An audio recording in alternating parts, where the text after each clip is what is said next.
Tapi yang kedua, kami itu juga ingin punya keinginan bahwa kamu yang mengerjakan, jadi kamu yang seharusnya lebih tahu. Dosen itu cuma menang umur aja. Mereka udah belajar duluan, tapi belum tentu yang kamu kerjakan itu juga udah pernah dikerjain dosen kemarin. Jadi memang hati-hatinya di situ ya. Kita kadang bisa jadi terjebak di kondisi kayak gini.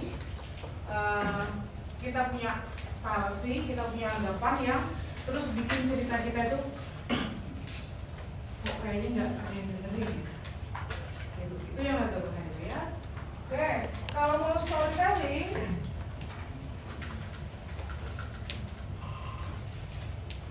ada 5 tipsnya. Ada 5 tipsnya ya. Yang pertama, paham konteksnya. Terus kamu pakai senjata yang mempan. Jadi visualnya harus efektif. Terus yang ketiga, jangan pakai iklan, jangan pakai hiasan-hiasan yang berlebihan. Kemudian fokus sama yang perlu dijelaskan. Dan yang terakhir adalah kamu harus punya keterampilan bernarasi.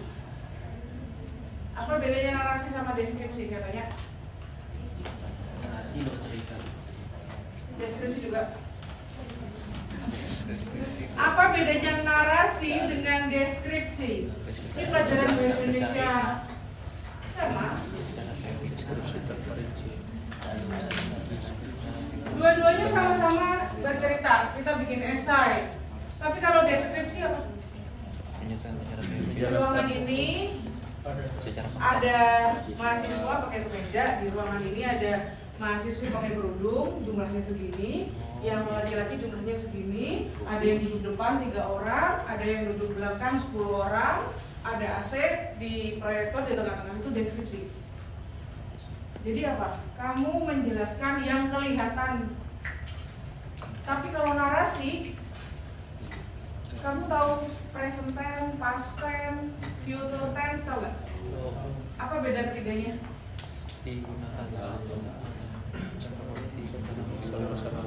Udah minggu ke-6 yang masih dapat proyektor kayak gini. Kalau narasi itu kita pakai penceritaan berbasis waktu. Berbasis waktu. Jadi kamu kalau cerita tuh, makanya semua legenda depannya adalah pada suatu hari. Karena mereka berceritanya urut waktunya. Kalau kamu lagi gosip bertiga kan pasti awalnya tuh gini.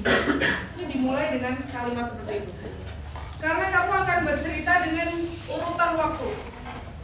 Oke, teknik narasi maupun deskripsi itu bisa kita manfaatkan untuk tell story. Jadi maksudnya gimana? Gak tiba-tiba kalau misalnya di depan udah ada grafik, ini adalah grafik yang menandakan gitu. Kamu cerita dulu kue ini. Oh, ada ngomong kayak grafik. Jadi latar belakang ya. Latar belakang itu ngapain? Kira-kira tell story itu dari mana? Oke, kamu udah belajar jenis-jenis visualisasi. Kalau misalnya grafik-grafik itu terlihat rumit, angkanya banyak, maka kamu perlu mengawali pakai angka yang kamu cetak gede. Logikanya kayak gini. Kalau kamu login portal ketemu IPK kan? Ketemu IPK ya, angka yang fontnya lebih besar dari font yang lain. Itu tuh cuma mau ngomong kayak gini sebenarnya. Nilaimu tuh segini. Kamu mau tahu detailnya? Buka transkrip. Jadi apa? Kamu nggak login portal tiba-tiba disuguhin transkrip kan? Tiba-tiba ada halaman mata kuliah 1 branding. Enggak, semuanya berawal dari summary-nya dulu. Tuh, angka cuma kayak gitu doang. Oke, sisanya adalah visualisasi yang kamu ambil ya. Oke, ini ada contoh. Diagramnya namanya apa? Scatter plot. Ya, scatter plot ya. Oke. Scatter plot yang kita pahami adalah seperti menebar kelereng kan? Blar, dia jatuh aja pokoknya sesuai dengan nilainya dia. Tapi untuk storytelling, kamu bisa melakukan modifikasi aplikasi terhadap scatter plotnya. Maksudnya gimana Bu? Dibikin biar nilainya bagus gitu? Bukan itu. Tapi kamu bisa menambahkan informasi karena kayak gini nih. Kalau kelerengnya saya sebar lalu jatuh, dia nggak ada polanya kan? Ya ada yang ke sono, ada yang ngumpul di tengah barangkali, ada yang terus bikin barisan, berderet dan sebagainya. Oke. Terus kalau untuk storytelling, kamu bisa jadi butuh alat bantu. Alat bantu gimana maksudnya? Kalau datanya kesebar, nggak ada polanya, kamu mau cerita apa? Kamu akan terlalu panjang ngomong, ada yang ke kanan, ada yang ke kiri, lalu ada yang ke bawah, semakin lama makin pelan suaranya, ada yang ke belakang. Oke, jadi kita butuh alat bantunya adalah ada garis imajiner yang kamu taruh di tengah-tengah sebagai pemisah. Kalau kamu udah belajar machine learning, kamu tahu support vector machine. Jadi dia seperti garis klasifikasi yang ditarik untuk misahin kelompok data. Garis average ini kan bukan sesuai SVM. Kalau SVM itu kan kamu harus ngitung jarak pendekatan antar data dan apa labelnya apa kan. Kalau ini kamu bikin garis yang kira-kira ketersebarannya ini bisa saya ceritakan dari sudut pandang apa ya? Di sini contohnya adalah garis rata-rata. Kalau misalnya di situ sudah ada garis rata-rata, kamu bisa mulai mengelompokkan, kamu cerita dari data yang tersebar tadi. Apa kira-kira? Ya, ada yang di atas rata-rata, ada yang di bawah rata-rata. Lebih enak ceritanya. Kamu udah mulai mengelompokkan saking ketersebarnya data tadi. Jadi langsung kamu bisa tarik garisnya harus yang lurus gini Bu, enggak, bisa jadi bentuknya linear. Kalau linear tuh berarti apa sih? Korelasi. Jadi apakah sumbu X itu berkorelasi dengan sumbu Y? Kayak kemarin saya ngasih contoh apakah usia studi berhubungan dengan IPK. Makin tua usia studi itu makin tinggi nggak sih IPK-nya? Oke, kalau yang ini kita pakainya average, terus kamu lihat komponen pewarnaannya. Di komponen pewarnaan, tadinya kalau cuma scatter plot kan sebenarnya dia nggak pakai pewarnaan. Yang penting ada titik-titik aja kesebar gitu. Tapi kita pakai pewarnaan untuk apa? Fokus audiensnya di warna yang berbeda. Fokusnya jadi di warna yang berbeda. Jadi kamu sama sekali tidak mengubah data, kamu sama sekali tidak membohongi audiens. Kalau datanya itu kamu tutupin itu nggak ada, datanya seperti apa adanya, tapi kita pakai alat bantu supaya kita ceritanya bisa lebih terarah. Oke, kalau kamu pakai teknik narasi itu juga udah bantu kamu. Jadi pertama pakai apa Bu? Pakai pada suatu hari gitu saya ceritanya. Kalau kamu orangnya storyteller boleh aja. Pada suatu hari kita menghadapi masalah teman-teman. Oke, jadi tidak ada yang kita manipulasi, hanya kita tambahkan garis bantu ya. Oke, terus yang sebelah kiri saya, berarti kanan kamu. Bentuknya apa ini? Line chart ya. Oke, saya dulu pernah present tentang line chart yang line-nya banyak. Jadi dalam satu grafik 2 dimensi kamu banyak melihat line. Contohnya kayak gini nih. Yang paling kanan, misalnya pada kondisi apa? Kalau misalnya saya mau compare time lapse atau timeline sebuah perjalanan, misalnya penjualan atau IPK atau monitoring studi yang itu berlangsung dari satu periode waktu ke periode lain, itu kan berarti pakai line chart. Kasusnya saya bandingin 40 anak di sini. Jadi satu grafik isinya tuh monitoring studi 40 anak dalam satu grafik. Kamu bisa bayangin jumlah lainnya ada 40. Terus harus kamu ceritakan semua, nggak ada poinnya. Makanya triknya untuk storytelling kita balik lagi, tidak ada manipulasi data yang dilakukan, tetapi kita bikin tampilannya Jadi ada bedanya ketika grafiknya nggak saya apa-apain. Ini lihat, kamu boleh punya banyak line chart, tapi fokus pada satu line yang mau kamu angkat. Entah siap 40 anak ini nggak harus semuanya warnanya sama, tapi cuma mungkin 1 atau 2 yang warnanya dibedakan. Karena misalnya apa, kamu mau cerita ini yang grafiknya paling stabil. Anak siapa tuh namanya? Kamu bisa sebut ya, namanya siapa. Tapi sisanya yang lain kamu bikin abu-abu, boleh abu-abu. Kenapa dipilih abu-abu? Karena dinilai yang paling dekat dengan warna yang background belakangnya. Jadi nggak boleh putih, kalau putih nggak kelihatan sama sekali. Jadi kita hanya pakai abu-abu, di highlight grafik yang mau diceritakan saja. Oke.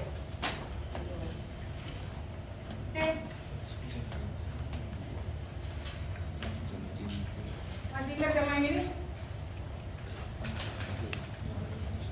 Kenapa ini?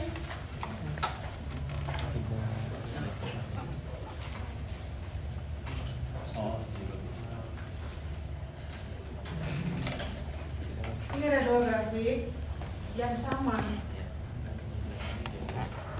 Tapi bisa jadi karena kamu pengen punya storytelling yang bagus, kalau grafik kayak gini tuh nggak seru, Mas Mbak. Nggak seru kayak gini. Nggak ada pertarungannya, terus dimanipulasi jadi kayak gini. Datanya nggak berubah, tapi apa yang beda? Saya bikin dramatis kan, tinggi grafiknya dramatis toh, padahal cuma beda 4 sekian %. Which is logically, secara logika, kalau 4% itu secara tinggi sumbu Y itu nggak mungkin sesignifikan ini. 35% dan 39%. Terus mainnya kayak gini ya. Kelihatannya kayak signifikan padahal. Oke, terus sebelah kanannya, kenapa perlu pilih chart yang efektif? Karena ternyata saya pernah menerangkan ini, kalau bikin bar chart, ukuran barnya itu juga diperhatikan. Terutama kalau tumpuk-tumpuk kayak gini atau yang berdampingan kayak gitu, kamu bisa loh punya pilihan kalau bikin grafik yang tumpuk-tumpuk warnanya dibikin sama semua. Tapi kalau ini lihat pewarnaannya kayak gimana? Dia bikin sama nggak? Beda. Kenapa? Kenapa kita pakai teknik pewarnaan yang kayak gini? Sementara kita bisa punya pilihan untuk satu bar itu warnanya sama semua.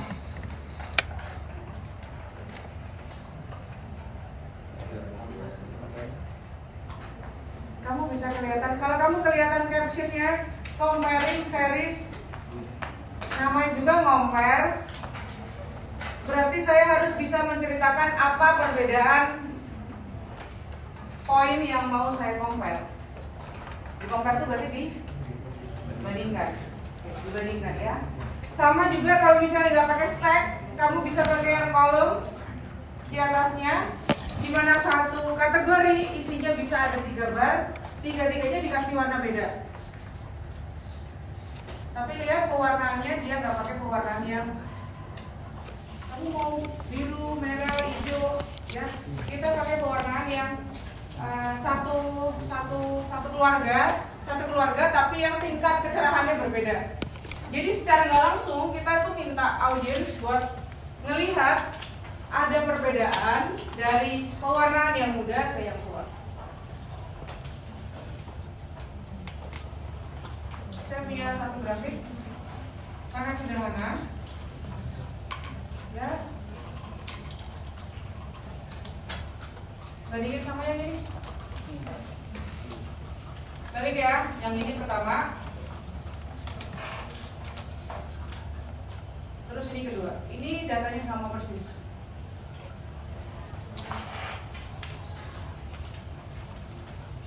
Kamu lihat yang ini.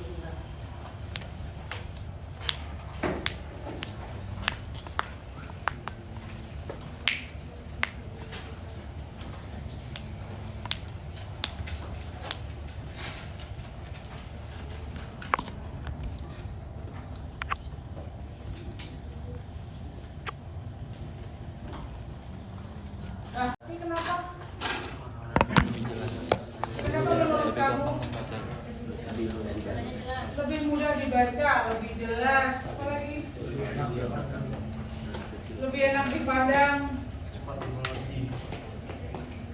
Any reason you can say? Kamu boleh punya preferensi terhadap tools yang mau kamu pakai untuk berjuang, bertarung, untuk ngomong. Kalau kamu tipikal yang mudah mengingat, jadi hafalannya bagus, dan kamu berani show dengan grafik yang sebelah kiri, then go on. Jadi maksudnya gimana? Kalau kamu nggak ngomong apa-apa, audiens tuh sudah tahu kok maksimalnya yang mana. Udah bisa lihat mereka itu. Jadi waktu kita itu nggak perlu banyak-banyak buat ngomong. Yang maksimal adalah yang kita butuh insight untuk diceritakan yang lebih luas dari sekedar poin maksimumnya yang mana. Kalau kamu bukan tipikal penghafal, kamu butuh banyak bantuan, kamu butuh script, kamu butuh teks. Buat kamu bisa ngomong, kamu bisa pakai opsi yang sebelah kanan. Oke, bentuk grafiknya sama kok, bar chart. Kita nggak pakai grafik yang kompleks, nggak pakai rumit, sama. Tapi bedanya di sebelah mana ya? Yang sebelah kanan itu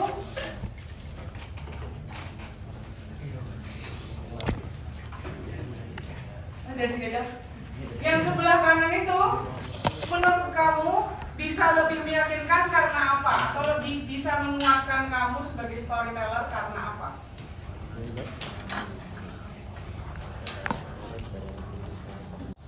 Kamu punya kesulitan apa? Atau apa yang nggak bisa kamu ceritain kalau datanya nggak urut?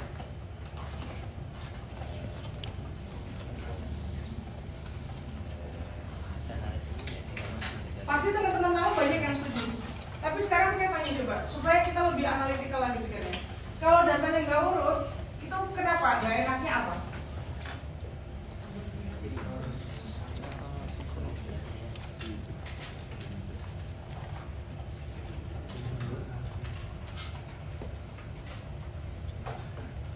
Oke, nih kalau misalnya datanya kayak gini kan nggak urut ya?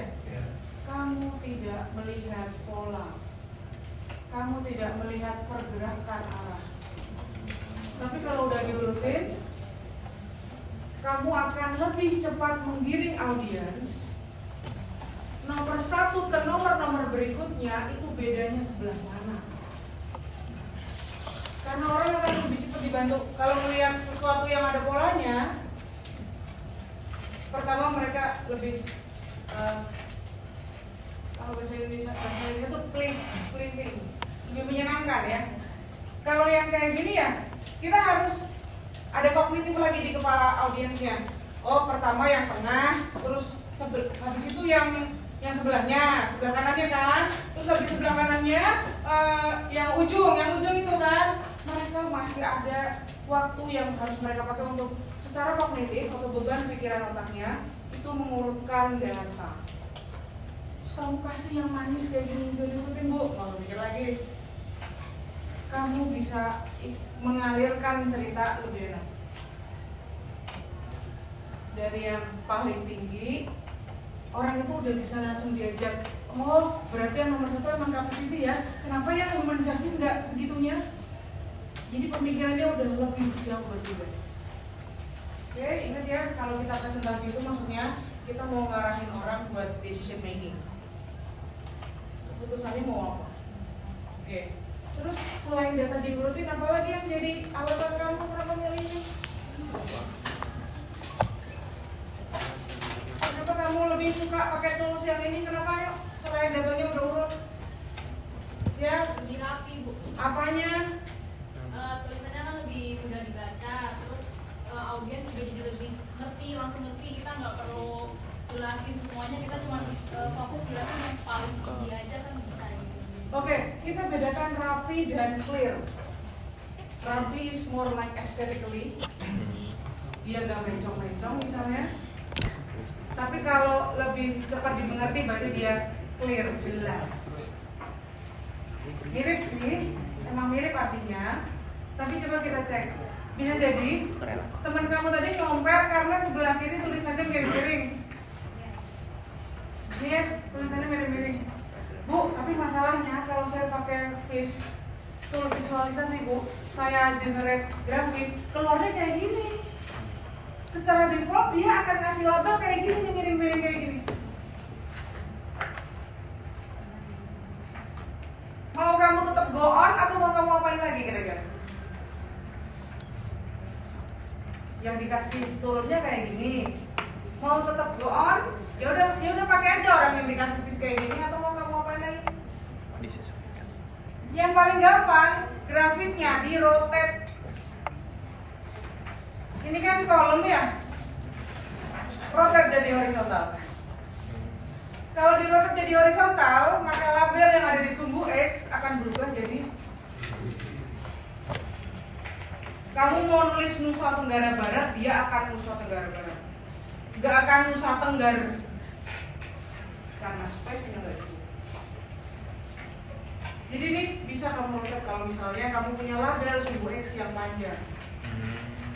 Oke, kalau ini ada ini, langsung aja contoh. Ini tidak masalah. Yang penting kamu tidak memanipulasi angkanya.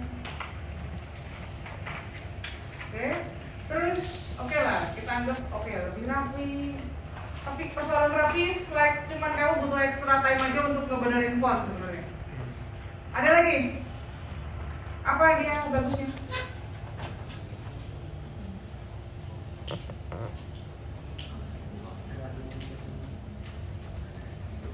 Ini prinsipnya mirip yang ini, mirip yang itu.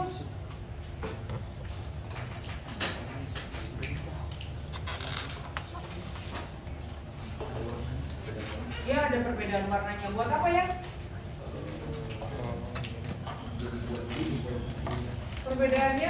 Perbedaan warnanya digunakan buat apa?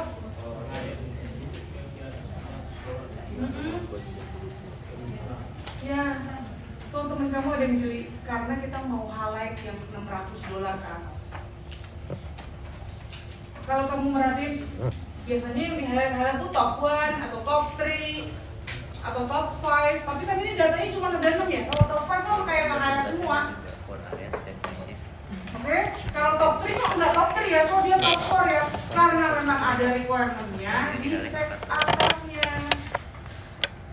Ini akan berkaitan dengan alasan berikutnya. Kalau kamu tadi orang yang tipikal nggak gampang ngapalin, kamu boleh ngasih caption yang bentuknya pertanyaan. Tahu nggak, pertanyaan itu men-trigger rasa penasaran. Ya segampang kalau kamu baca headline koran ya. Headline koran apa yang pernah kamu bikin? Wah,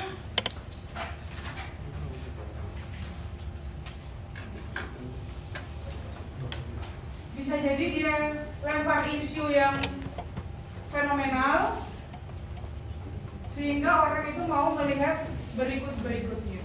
Di atas itu ada teks banyak, itu nggak asal nulis, tapi memang dia mau menciptakan secara naratif.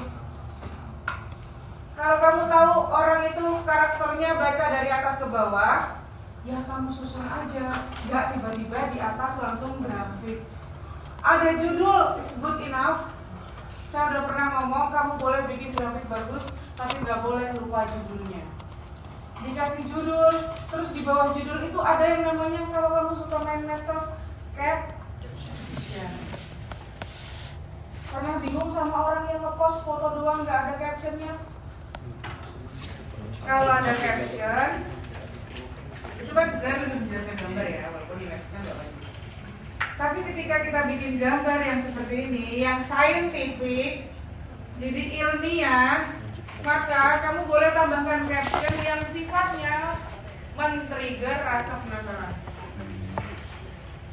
Jadi biar orang itu tahu, oh isunya apa nih.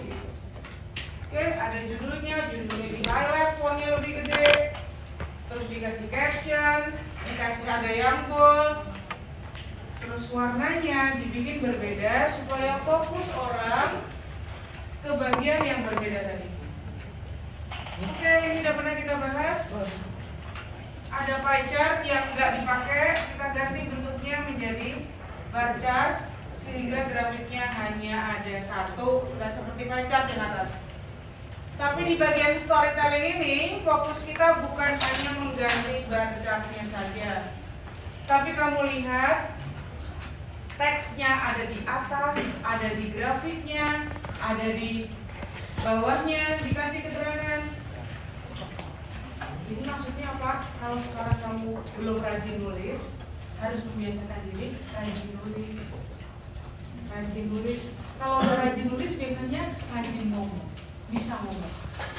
Oke, bisa ngomong. Habis UTS ya, kita mulai perjalanan kita ya. Presentasi itu akan dilakukan secara berdiri. Sekarang kamu dengerin saya aja, dengerin saya. Nih, habis UTS saya yang dengerin kamu. Nah, oke. Gimana caranya biar jadi storyteller yang baik? Nulis dulu. Udah Bu, saya udah nulis di medsos. Tiap kali saya sabar, nulis. Oke. Ini juga. Nah, lupa udah pernah atau belum mengubah grafik. Poinnya adalah karena di sana sudah ngasih keterangan kalau penjualannya seperti itu, terus kita mau compare dari satu produk dengan produk yang lain di sepanjang timeline. Maka karena ini ada waktu, penggunaan waktu, maka memang yang lebih tepat adalah diagram garis. Follow streamnya tuh lebih enak daripada kalau kamu pakai diagram data. Oke, jadi yang di atas point of view-nya kita balik. Kalau selama ini nama produk itu ada di sumbu X, yang sekarang tidak di sumbu X dan tidak di sumbu Y. Jadi sumbu X dan sumbu Y dua-duanya dipakai untuk yang sifatnya data nominal dan kuantitatif. Terus produknya ditaruh di dalam koordinat.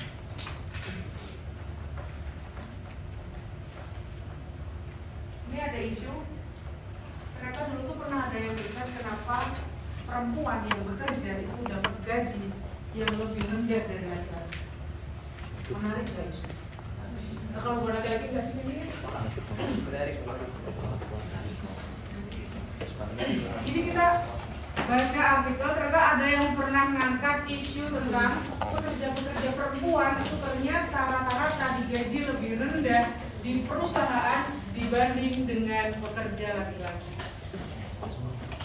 Biasanya kalau isunya udah gender gini, orang itu ya benar. Jadi kita juga kadang harus tahu ya beberapa isu yang itu tuh everlast, bakal jadi isu selamanya. Biasanya laki-laki perempuan aja masih ditandingin, tau nggak? Kerja nggak kerja, punya anak nggak punya anak. Itu bakal jadi isu yang kalau kamu present deliver dengan baik, orang tuh bakal dengerin karena mereka masih merasa mereka juga bisa dibanding itu. Oke, terus poinnya apa kalau di sini? Kita pakai scatter plot. Jadi scatter plot ini membagi jawaban survei berdasarkan pekerjaan perempuan yang bekerja, terus disurvei angkanya berapa. Di sumbu Y ini ada nominal gaji. Kalau di luar negeri itu kan kalau orang ngomongin gaji bukan bulanan ya, tapi tahunan. Jadi setahun tuh dapat gaji gross berapa kayak gitu. Terus ini ada bidang-bidangnya dari mulai art sampai science. Kemudian lihat poin di atas itu dimulai dengan pertanyaan, karena secara natural orang akan melihat teks yang lebih visible. Jadi judulnya kamu ganti pakai pertanyaan, mana kontroversial lagi.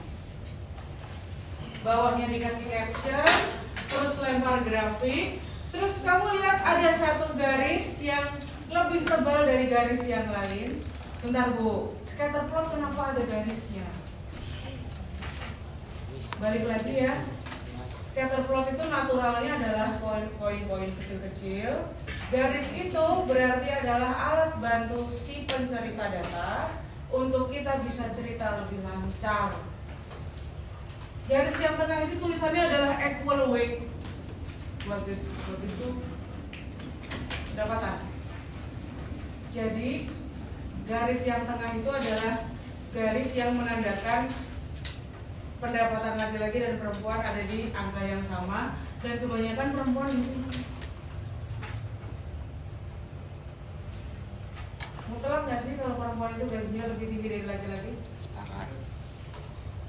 Kalau perempuan yang direktur, pasnya laki-laki enggak. Oke. Terus ini di bawah ini yang menarik adalah dia ngasih kayak summary. Overall itu berarti yang secara keseluruhan. Emang benar sih, isunya benar. Kebanyakan pekerja laki-laki itu digaji lebih tinggi daripada pekerja perempuan. Kalau hitungannya hari masuk, ya saya juga nerima. Karena biasanya perempuan bakal lebih banyak paid leave-nya daripada laki-laki. Haid, melahirkan, hamil. Ya, kamu tahu rewang? Saya ini Pak, mau rewang. It's not something men will do kan? Rewang. Oke, jadi ini adalah rangkumannya dan membuktikan bahwa kamu bisa mengakhiri presentasi kamu dengan menjawab pertanyaan lagi yang ada di atas. Jadi secara kesimpulan ternyata memang isu kontroversial itu memang benar. Kalau gajinya selalu ada di bawah. Jadi kok bisa petang ada yang nikah cewek ikut ada sedikit tambahan. Ini judulnya bukan storytelling tapi tentang visual coding. Nama grafiknya apa? Nama grafiknya apa? Iya, ini kan saya ngasih di bawah ini saya ngasih caption ini. Ini bubble chart. Saya ulang lagi kalau bubble chart kita mainnya adalah size, namanya juga bubble. Jumlahnya banyak dan ukurannya variatif. Tapi terus kita lihat di sini ada warnanya juga. Warna itu membedakan kategori. Jadi ada kategori yang dibedakan dengan warna. Terus ini ada ukuran ya. Kita sepakat bahwa semakin besar ukuran berarti value semakin tinggi. Oke kan? Sehingga kita lihat di sini yang dominan datanya paling tinggi adalah satu warna tertentu. Saya bandingin sama yang ini. Kenapa kaget? Kenapa kaget? Karena jelek bu. hitam. Ini apa? Ketupat spidol. Ini juga udah belajar, ini juga belajar. Tapi salahnya gimana? Hitam. Lo bikin kamu ketawa. Hitam. Size-nya, warnanya. Oke. Jadi gini. Kadang ketika kita pakai bubble chart, kamu harus jeli. Maksudnya gimana? Parameter yang ditaruh sebagai size bubble-nya itu variatif apa enggak? Dari bubble chart yang kamu lihat di depan itu adalah transformasi dari data ini. Kamu lihat ada tabel ya di bagian bawah ya. Ada satu kolom yang saya kasih warna ya. Oke? Kalau bubble chart itu kan kita ada sumbu X, ada sumbu Y, sama ada nilai yang bisa kamu atur gede kecilnya di tengah. Oke? Nah, nilai yang diatur untuk gede kecilnya itu, kamu harus jeli kamu mau pakai atribut yang mana. Kenapa dia ukurannya bisa gede semua? Berarti artinya adalah nilainya gede semua kan? Terus saya kasih lihat datanya yang asli. Ada satu kolom yang saya kasih warna ya. Kamu lihat nilainya berapa? Nih, sekarang saya tantang kamu untuk melihat lingkaran yang ada di depan. Siapa yang bisa bedain lingkaran mana yang 14% dan lingkaran mana yang 15%? Data aslinya ini. Ini data aslinya. Cari sekarang yang 15% yang mana, 14% yang mana.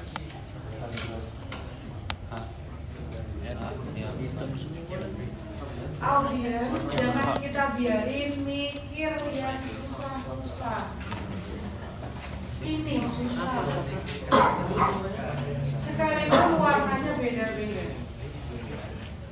Oke, jadi kalau kamu mau pakai bubble chart, terus karena kita butuh 3 variabel yang harus di display, sumbu X udah dipakai, sumbu Y udah dipakai, berarti tinggal mainan lingkaran bubble-nya aja. Tapi ternyata data aslinya kayak gini.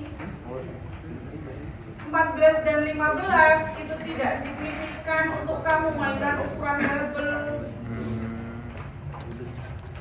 Jangankan ukuran bubble, tinggi bacat aja kamu harus zoom in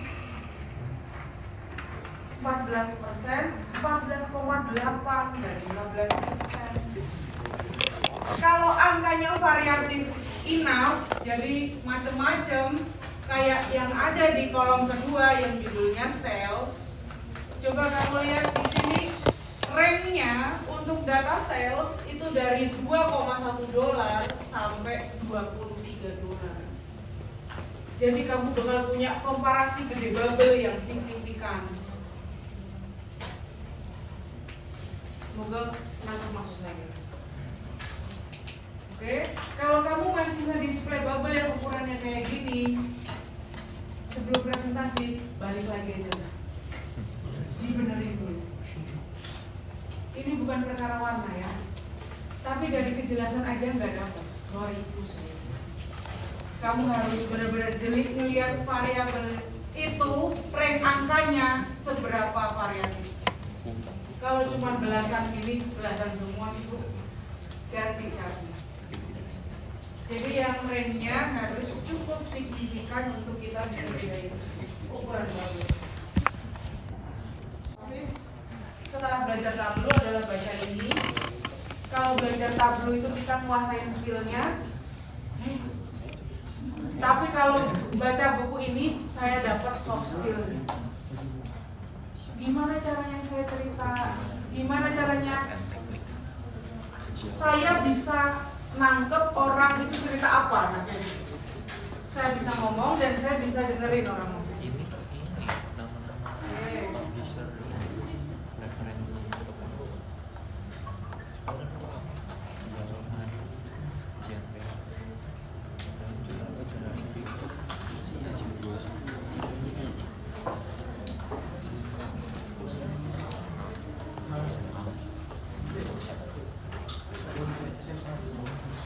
Tentang storytelling dulu ada pertanyaan nggak? Di sini siapa yang biasanya udah bisa orangnya gampang cerita? Refleksi ke diri sendiri ya. Tapi tenang aja gini. Di momen pertama kamu akan saya kasih kesempatan untuk presentasi, saya nggak akan punya ekspektasi buat kamu akan jago banget. Saya ulangin lagi, saya bisa melihat orang jago itu juga karena dia sudah melakukannya berkali-kali. Sudah melakukannya berkali-kali. Jadi besok pertama saya ngelihat ada yang langsung jago, mungkin bisa jadi dia talent, tapi kalau emang nggak bisa jadi dia butuh jam terbang aja. Oke ya, bisa kita bicara tentang kita. Oke. Yang ada di depan ini sebagai pengantar buat kamu, karena saya perlu kasih satu materi tentang visual rendering. Jadi sebenarnya dari play aja karena jenisnya banyak. Ini saya ada ilustrasi yang kemudian bikin saya mikir juga. Kalau misalnya saya dapat instruksi untuk bikin grafik atau bikin chart yang dominasinya adalah warna merah, kira-kira kasusnya apa? Saya ulangin ya, saya harus bikin grafik atau visualisasi dengan chart apapun, tapi yang dominasi warnanya merah. Selama ini kalau saya ngasih contoh grafik, jarang ya warna merah, paling biru, hijau, abu-abu, kuning. Ini sekarang challenge-nya merah. Sekarang saya tanya, kamu bisa mengaitkan merah itu dengan any meaning or perception? Kamu kasih saya contoh, kalau harus presentasi dengan dominasi warna merah, kasusnya tentang apa ya? Pemanas dan global. Kasusnya tentang apa yang dominasi grafiknya itu cocoknya warnanya merah? Kerugian. Global warning. Kerugian. Bencana ya? Penyakit, kematian, COVID, gitu-gitu ya? Hawanya ya? Padahal yang di pikiran saya adalah jumlah penjualan jeruk saat Chinese New Year.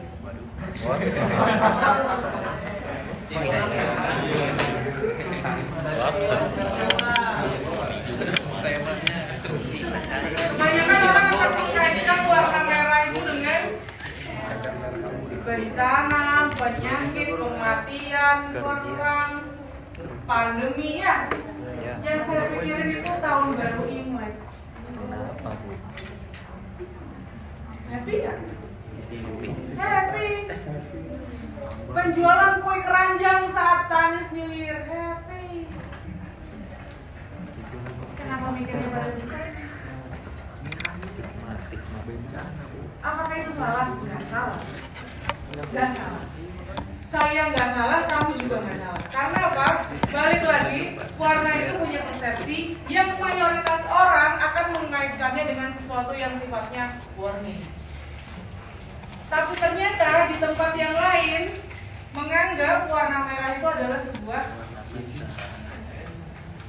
kebahagiaan. Benar nggak kalau Chinese New Year warnanya merah? Benar. Hari ini Chinese New Year, terus besok Ramadan, ntar merah sama hijau. Christmas kan? Merah hijau.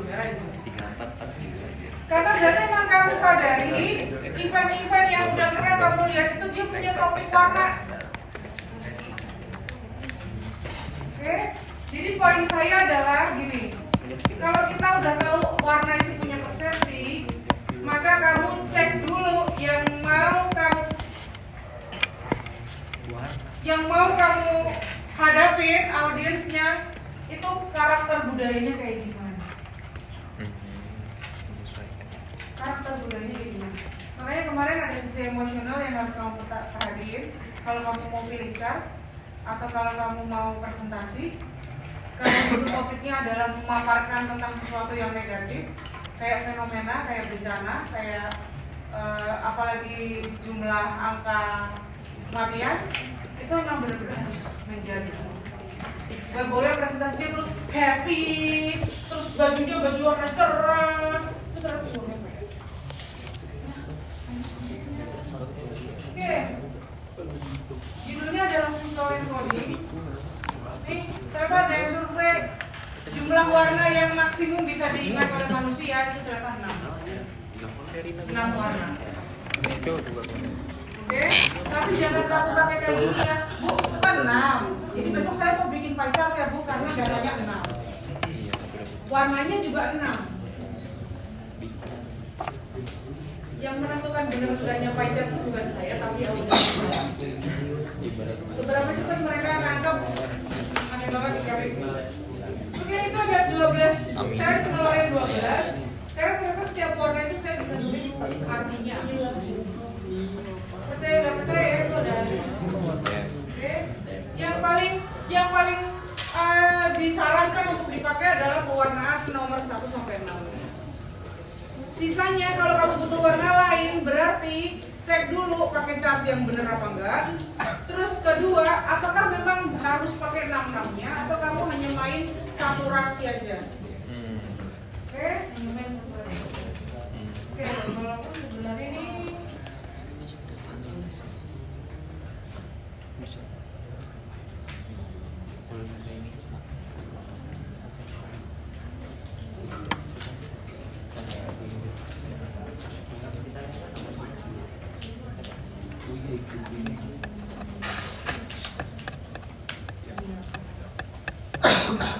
ini silakan diingat-ingat lagi.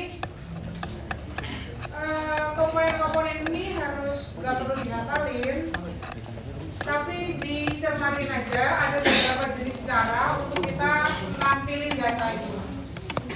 Tergantung chart yang kita pakai, kemudian ada komponen-komponen yang kamu bisa pakai berdasarkan tipe datanya. Shape, kalau ini tail itu artinya adalah kemiringan. Jadi kalau pakai pie chart atau donat dia masih pakai kemiringan. Yang paling umum adalah position, karena orang akan terbiasa untuk melihat perbedaan dari posisi. Kalau di kelas ini ada anak yang duduknya belakang, ada anak yang duduknya depan. Bisa jadi itu akan lebih diingat daripada yang duduk di tengah. Jadi, terus dari efektivitas penggunaan objek atau encoding. Jadi encoding itu kan maksudnya gini, komputer kan punya data. Jadi posisi itu sangat berpengaruh terhadap kecepatan audiens menangkap informasi. Dan yang paling rendah ternyata adalah volume atau ya kalau 3D ya. Terus ini hati-hati, ini ada color. Ini sebenarnya sama. Lihat di sini bahwa yang disaranin bukan warna-warna dominan, tapi saturasi. Kalau yang di sana itu ada khusus untuk kategorikal. Jadi kalau misalnya kamu mau bandingin kategori produk A lawan produk B lawan produk C, kamu boleh pakai pewarnaan yang signifikan. Beda ya. Jadi pewarnaan di sini dan di sebelah kanan dan di sebelah kiri itu gunanya beda.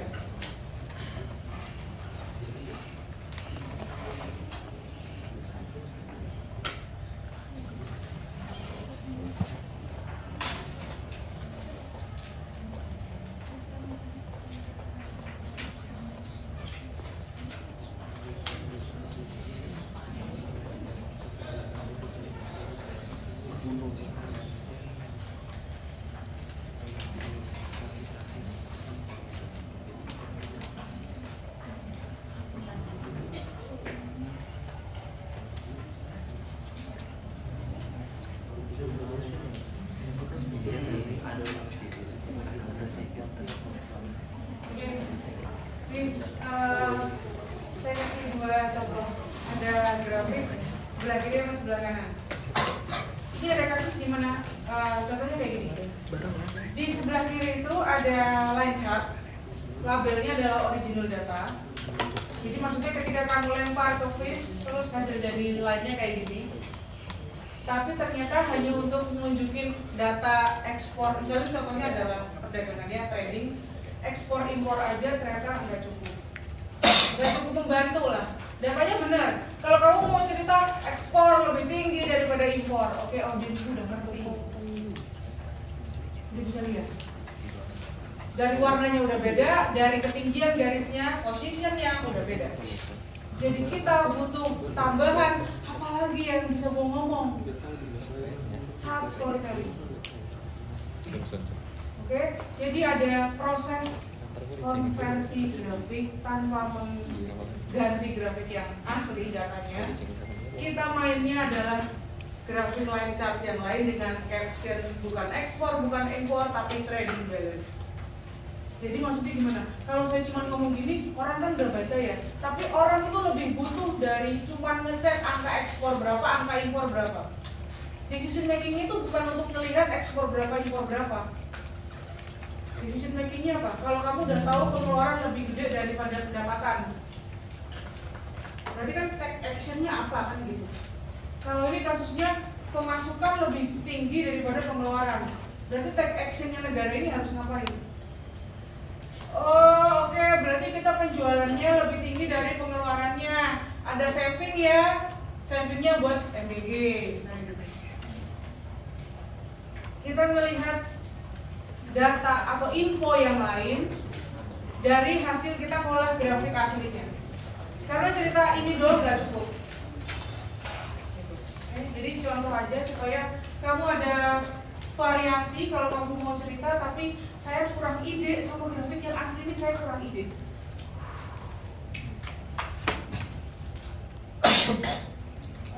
Oke, terus ini saya mau sampaikan. Masih ingat ini, kalau misalnya kita mau punya penceritaan yang bagus, kamu bisa compare 3 teknik dengan ngajak audiens. Pertama, untuk melihat ke satu titik aja. Kalau pakai scatter point itu berarti titik yang signifikan untuk diceritakan itu kalau nggak yang paling atas, yang paling besar. Paling atas itu kan berarti paling ujung kanan.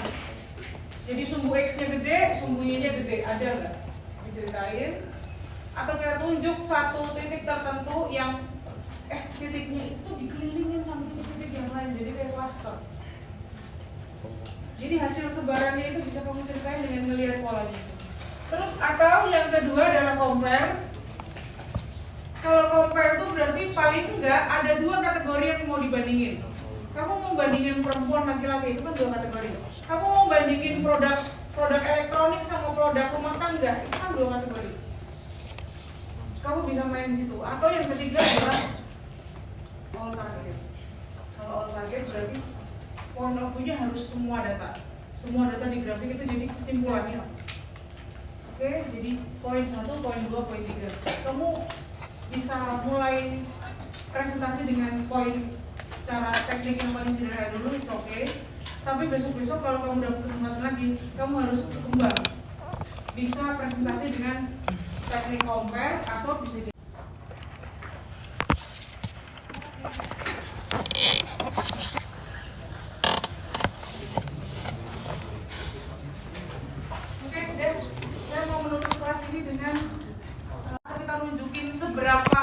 angka itu lebih cocok pakai encoding berupa position daripada pewarnaan.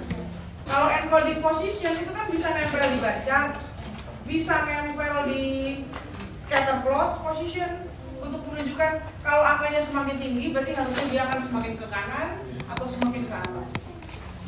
Kenapa lebih cocok kamu pakai position daripada pakai pewarnaan? Ya bisa jadi karena mungkin saya mikir warna merah itu tinggi, tapi mungkin buat orang lain mikir warna itu tinggi. Oke, jadi kamu tanya balik, kenapa kok jawabannya kayak gitu ya?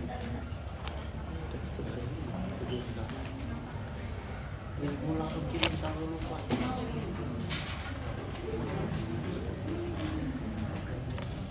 Jadi sampai tanggal 26 masuk.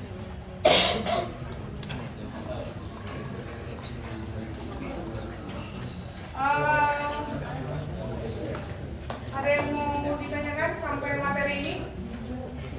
Kalau nggak ada, kita lanjut di materi minggu depan. Satu materi terakhir judulnya adalah EDA. EDA ini. Ya, ada satu materi lagi yang akan saya sampaikan. Setelah itu kita sudah mengisi. Oke, gimana caranya biar saya tahu ini berapa orang?